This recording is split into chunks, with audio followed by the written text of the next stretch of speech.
These are the elevators at the Kennilworth Apartments in Shadyside, Pittsburgh, Pennsylvania. These are originally old Westinghouse elevators, original call button plate, but sadly they were modernized with monitor PC fixtures. Up it's the other elevator. Up to 10. Again, originally old Westinghouse, but they're modernized with monitor PC, sadly.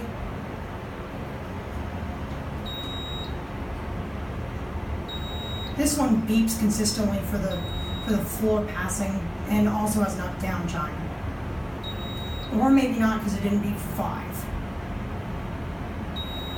Or 7. Your 10. Case fire elevators are out of service.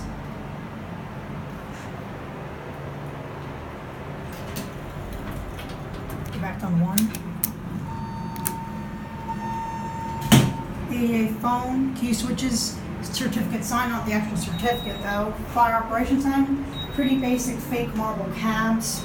I'm not sure if they're original or not. There's a cup up there. Tray lighting, that's obviously original. But here are your modernized fixtures. Blinking indicator, but it's not actually blinking in person, just on the camera here, back on 1.